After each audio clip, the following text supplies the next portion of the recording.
যাচ্ছে লোকের কাছ থেকে, এটা কি শূকরের বিষ্ঠা। শূকর যখন পায়খানা করতে যান, সেই পায়খানা কি গায়ের মধ্যে মাখা যান? সেই পায়খানা গায়ের মধ্যে মাখা যায় না। ওই যে সুন্দর একটা সাবান তৈরি হয়, সেই সাবানের মধ্যে শূকরের চর্বি থাকে। এই যে লিপস্টিক মুখের মধ্যে দেওয়া হয়, এই মুখের মধ্যে লিপস্টিক মায়েরা বাঁচে, সেই লিপস্টিকের মধ্যে কি থাকেন? শূকরের চর্বি দিয়ে তৈরি হয়। শূকরের চর্বি থেকে লিপস্টিক তৈরি করা হয়। কলিকালে যে লিপস্টিক শূকরের চর্বি দিয়ে তৈরি করা হয়। এই জন্য লিপস্টিক সুগন্ধি একটা সাবান দেখা যান, তার মধ্যে শূকরের চর্বি থাকে। শূকরের বিষ্ঠা বলা হয়। সেই জন্য প্রতিষ্ঠা আমরা চাইব না। প্রতিষ্ঠা কার জন্য দেবো আমরা? বৈষ্ণবী প্রতিষ্ঠা, তাতে কোনো নিষ্ঠা। তাহা না কইলে লোভিবের রৌরব। বৈষ্ণব প্রতিষ্ঠা কাকে বলা হয়? এই যে মন্দিরটা আমি বানিয়েছি কার জন্য?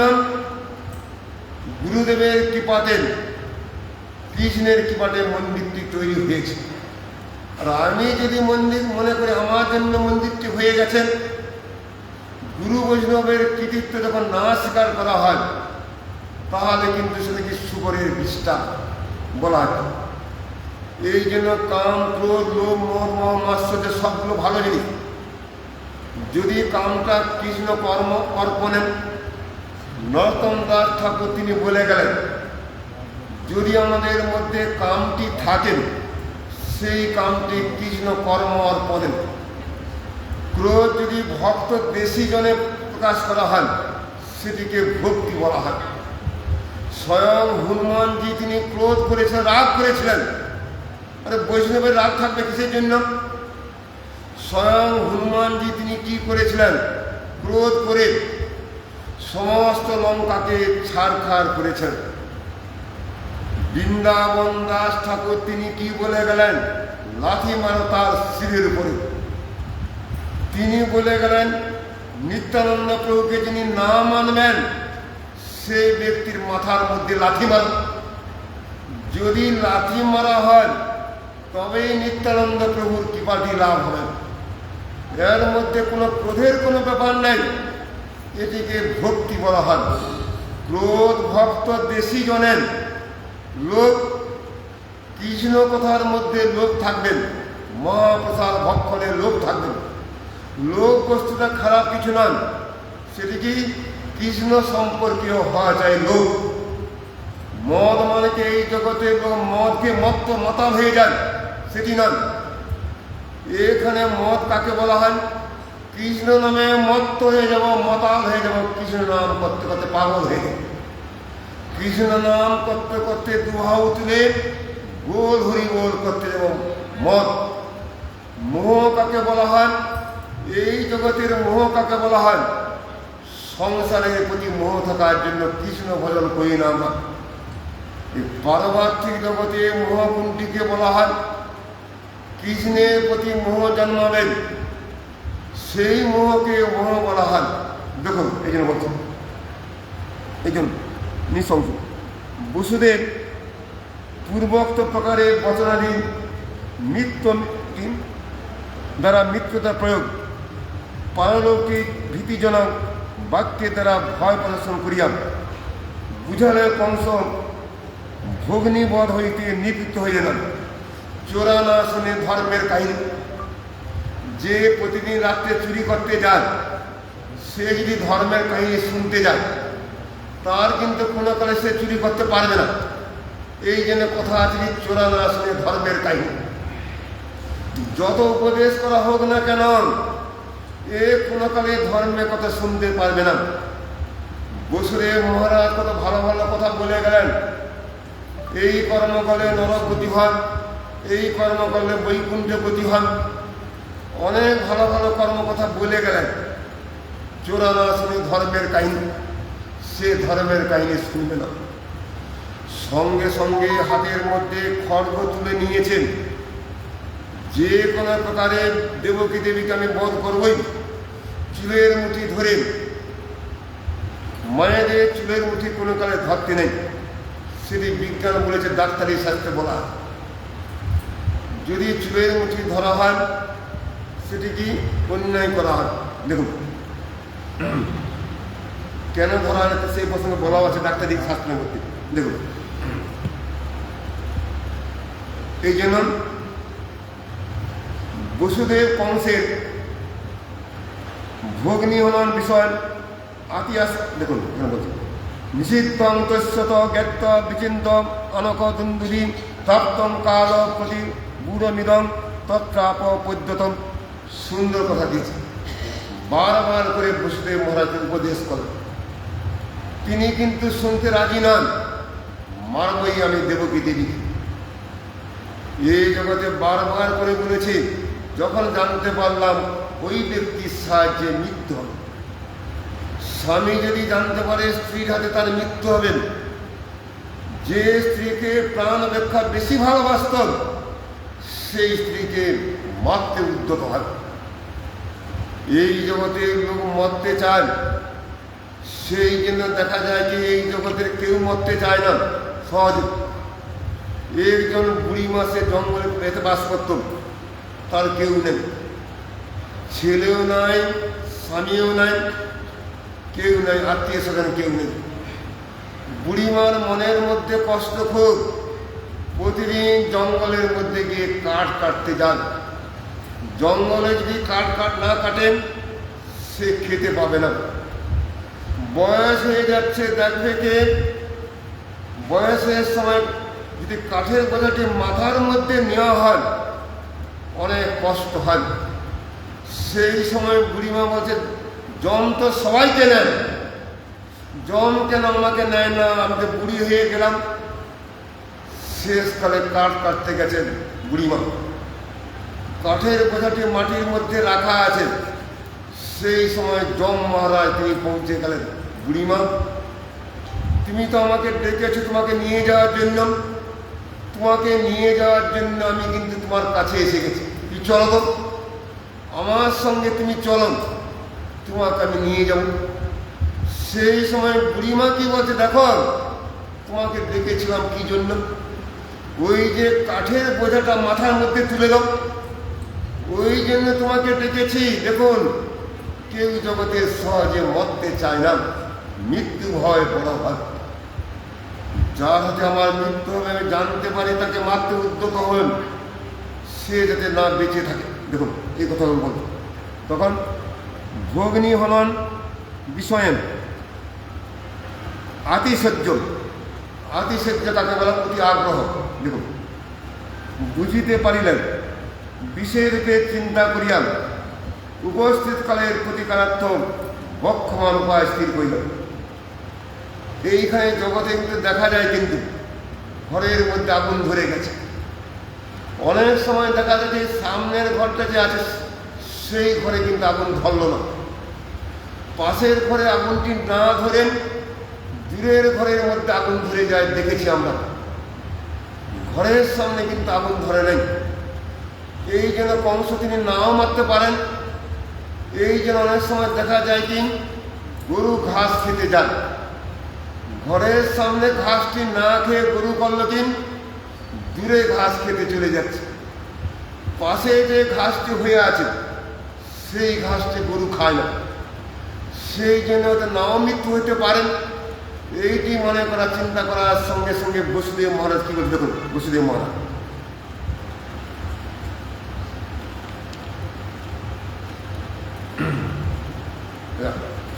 মৃত্যু বাহ্য যাবত বুদ্ধি লেপনম জন্মৈব। দেখুন, নিবর্ততে না বন্ধ পুষ্টি দেইন। বুদ্ধিমান ব্যক্তি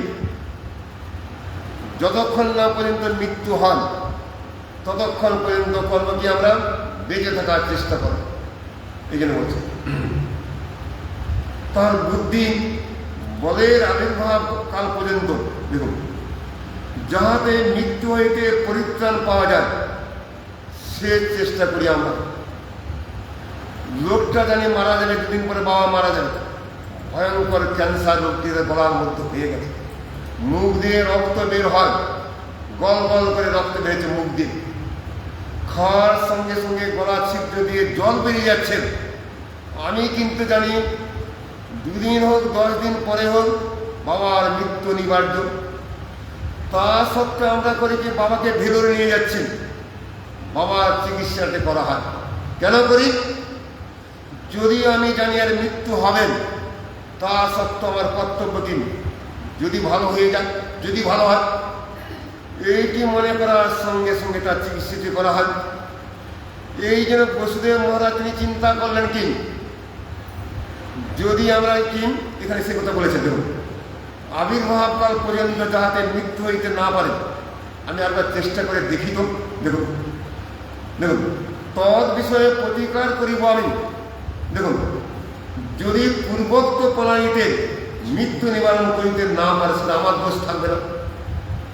যেহেতু আমার স্ত্রীর নাম দেবকী দেবী, নবপরিণীতা বধূ, সবে মাত্র বিয়ে হয়েছে, কার সঙ্গে? দেবকী দেবীর সঙ্গে আমার বিয়ে হয়েছে। যদি আমি স্ত্রীকে রক্ষা করতে না পারি, তাহলে সেটা আমার দোষ থাকবে না।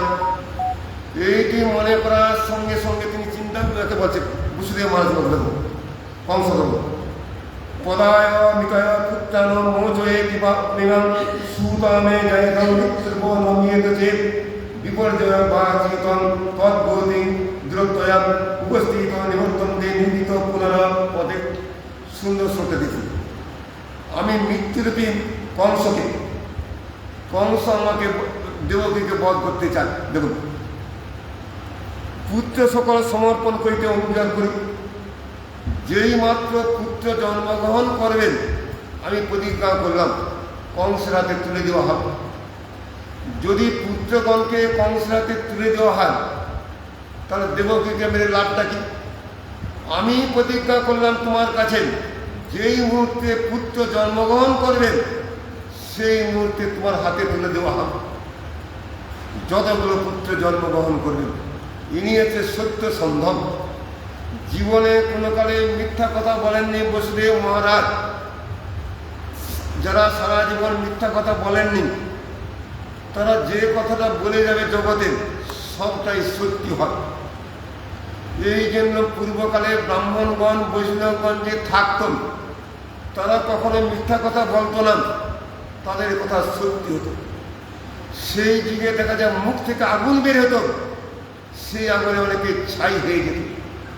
কারণ ওই যুগে ব্রাহ্মণ বৈষ্ণবগণ সত্যকে আশ্রয় করে থাকত।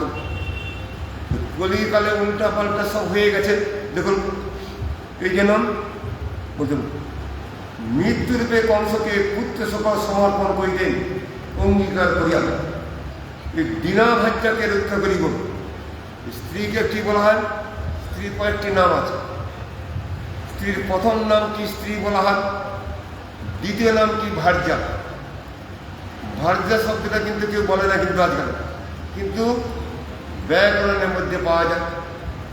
3 নম্বর স্ত্রীকে কি বলা হয়? কামিনী বলা হয়। আমরা কামিনী বলি। কামিনী কেন বলা হয়? 4 নম্বর কেন বলা হয়? অর্ধাঙ্গিনী। স্ত্রী জাতিকে অর্ধাঙ্গিনীও বলা হয়। 5 নম্বর কি বলা হবে? 5 নম্বর বলা হচ্ছে সহধর্মিনী। 3টি স্ত্রী হচ্ছে স্ত্রী জাতির পরিচয়। 1 নম্বর পরিচয় কি? কামিনী। স্বামীর কামনা বাসনা যিনি পূর্ণ করেন, স্বামী যেটি চায় সেইটি যিনি পূর্ণ করেন, কামিনী বলা হয়। তাতে কিন্তু স্ত্রীর কোনো কালে মঙ্গল হয় না, স্বামীরও মঙ্গল হয় না। তাতে এই জগতে স্বামীর কামনা পূর্ণ হচ্ছে, স্বয়ং ভগবান কৃষ্ণের কামনা পূর্ণ হচ্ছে না। স্বয়ং ভগবান কৃষ্ণের কামনা যদি পূর্ণটি না হয়, তাহলে কামিনী হয়ে লাভটা কি আছে? এই জন্য মাতৃজাতিকে প্রথমে কামিনী বলে চলবে না, তাহলে কি অর্ধাঙ্গিনী বলা হবে? অর্ধাঙ্গিনী বলা কেন হয়? যেই সময় পানি গ্রহণ করা হয়, যেই সময়টা ছেলের সঙ্গে মেয়ের বিয়ে হয়, স্বামীর অর্ধাঙ্গ কাকে বলা হয়? স্বামীর একটি হাত, একটি পা অর্ধাঙ্গ। 2টি পায়ের কথা বলা হয়নি, 2টি হাতের কথা বলা হয়নি। অর্ধাঙ্গিনী কাকে বলা হয়? স্বামীর অর্ধেক অঙ্গ। এক ধার, একটি হাত একটি পা স্বামী, স্ত্রীর তারও একটি হাত একটি পা। তাহলে এখানে কি দেখা যাচ্ছে? স্ত্রীর একটি পা, স্বামীর একটি পা, স্বামীর একটি হাত, স্ত্রীর একটি হাত। পশুগণের কি দেখা যায়? পশুগণের চারটি পা দেখা যায়, সেটিকে দুটি হাত বা দুটি পায়ের সঙ্গে তুলনা করা যেতে পারে। সেই সময় জীব পশু হয়ে যায়।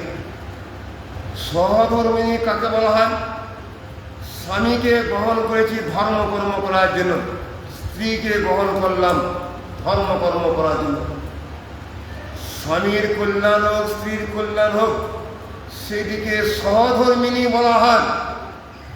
স্বামী যখন জানতে পারলাম আমি কৃষ্ণের নিত্য দাস, স্ত্রী জানতে পারল কৃষ্ণের নিত্য দাসী, এইটিকে কি বলা হয়? সহধর্মিণী বলা হয়।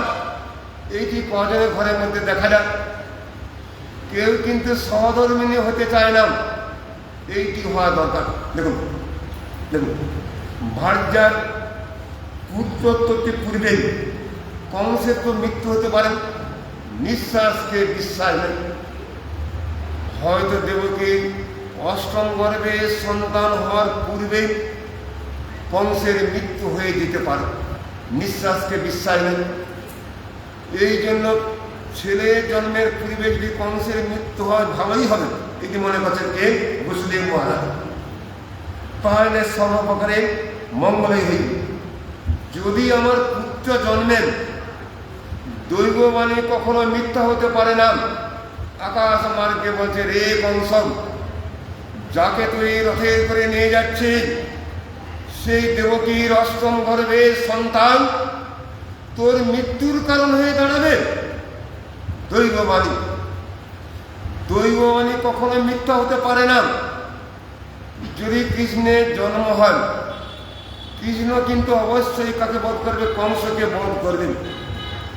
যেই মুহূর্তে কংস জানতে পারল কৃষ্ণের হাতে আমার মৃত্যু হবে, সে তখন খেতে পারছে না। সোনার থালার মধ্যে রাজভোগ সন্দেশ সাজিয়ে চোখের সামনে ভোগটি সাজানো আছে। সেই সোনার থালার মধ্যে রাজভোগ সন্দেশ অনেক কিছু আছে, ও কিন্তু খেতে পাচ্ছে না। কে? কংস কিন্তু খেতে পাচ্ছে না। কংসের ভয় ধরে গেছে, খাবো কি করে? তার মনে হচ্ছে কি খাদ্যের মধ্যে বোধ কৃষ্ণ লুকিয়ে আছে। যেই মুহূর্তে সিংহাসনে বসতে যাচ্ছেন, তার মনে হচ্ছে কি সিংহাসনের মধ্যে কৃষ্ণ বোধে বসে আছে। যদি আমি সিংহাসনে বসতে যাই, কৃষ্ণ আমার গলাটিকে মেরে ফেলবে। সিংহাসনের মধ্যে ভয়ে বুঝতে পারছিলাম। যেই মুহূর্তে ঘুমাতে যাচ্ছেন, মৃত্যু ভয় বড় ভয়, এই বোধে কৃষ্ণ আমার কাছে ঘুমিয়ে আছে। এইটি মনে করার সঙ্গে সঙ্গে শয্যার মধ্যে ঘুম হচ্ছে না, খেতে পাচ্ছে না। মৃত্যু ভয়টা সবচেয়ে বড় ভয়। এই জন্য কংসের ক্ষেত্রে দেখা যায় কি না ঘুমাতে পারছে, না সিংহাসনে বসতে পারছেন, না পাচ্ছে কি শয্যার মধ্যে শয়ন করতে পারছে। কেন? মরণের ভয়ে। দেখুন, এই জন্য আমার পুত্র বিধাতার ব্যবস্থা কেউ খণ্ডন করতে পারবে না।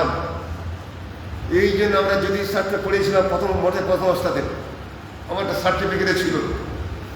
সার্টিফিকেট থাকলে কেউ ওই চর্চার আমি করি না। প্রথম যখন মঠে এসেছিল খুব আগ্রহ দেখেছে, এমনকি ডাক্তারি একটা বিদ্যা ছোটোখাটো ছিল। আমি এখানে 2 বছর চিকিৎসাও করেছি, এখানে হোমিওপ্যাথিক চিকিৎসা। অনেকে কিন্তু রোগ ভালো হয়েছিল, হোমিওপ্যাথিক চিকিৎসা করতাম। ওই সময় জ্যোতিষ বিদ্যা আমি শিখেছিলাম। সেই জ্যোতিষ বিদ্যাটার মধ্যে দেখা যায় কি 3টি দৈবের কথা পাওয়া যায়। একটি দৈবের নামটি একজন অসুখ সর্দি কাশি কারো হয়েছে। একজনের সর্দি কাশি সহজে ভালো হয় না, কিন্তু ডাক্তারকে দেখানোর সঙ্গে সঙ্গে মধু খাওয়ার সঙ্গে সঙ্গে রোগটা ভালো হয়ে গেল। এটাকে বলা হচ্ছে মৃদু দৈব। মৃদু দৈব যদি আমাদের থাকে, রোগ কিন্তু সহজে ভালো হয়। মধ্যম দৈব কাকে বলা হয়? সাংঘাতিক অবস্থা, 105 জ্বর হয়ে গেছে। যা যা অবস্থা বোঝে মারা যাবেন। আগুনের মধ্যে পা ঢুকিয়ে দিয়েছে, মৃগী রোগ, আগুনের মধ্যে পাটা ঢুকিয়ে দিয়ে পাটা পুড়ে মৃত্যু হবেন কিছুক্ষণ পরে। এদিকে বলা হচ্ছে হয়তো মরে যাবেন, কিন্তু মৃত্যুটি হবে না। এদিকে মধ্যম দৈব বলা হয়, আগুনের মধ্যে যে পুড়েও যান তার কোনোকালে মৃত্যু হবে না। তীব্র দৈব কাকে বলা হয়? তীব্র দৈব তাকেই বলা হয় যত ওষুধ বেটে খাওয়ানো হোক না কেন তার কপালে মৃত্যু লেখা আছে, সে মরতে বাধ্য, তাকে কেউ রক্ষা করতে পারবে না, তীব্র দৈব। এই জন্য জগতে দেখা যায়, আমরা মনে করলাম কি ডাক্তার দেখাবেই করব, সে কোনো কালে বেঁচে থাকবে না। এই জন্য এই জগতে শাস্ত্রগ্রন্থে উল্লেখ করা আছে, 3টি দৈবকে জয় করতে পারবে কে?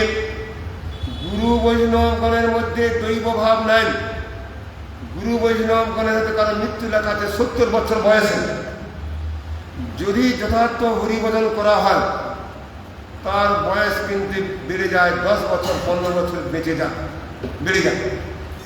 এই জন্য আমার যখন দেখেছিল, কুষ্টি যখন দেখেছিল, ভালো কুষ্টি দেখেছিল আমার কলকাতাতে, সে কুষ্টিটা আছে। সেই কুষ্টির মধ্যে লেখা আছে 6310 আমার মৃত্যু যোগ লেখা আছে। দেখতে দেখতে আরো 5 বছর কেটে গেল, এখন 68 হয়ে গেল বয়স।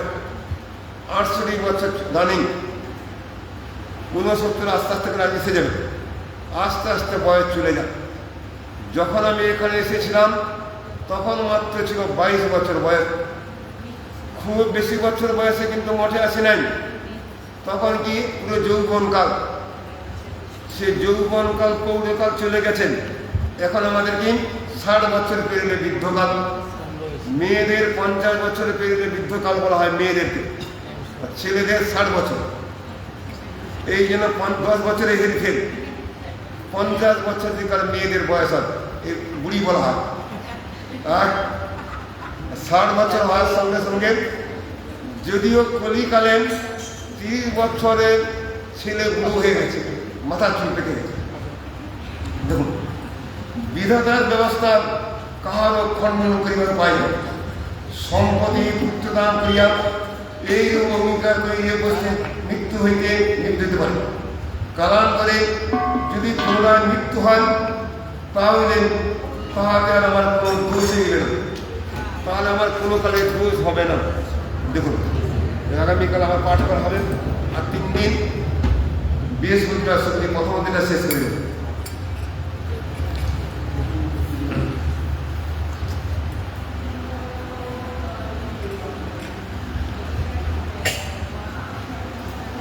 আগামীকালের সামনে পরিক্রমা করা হবে, নবীন পল্লীর মধ্যে যাওয়া হবে।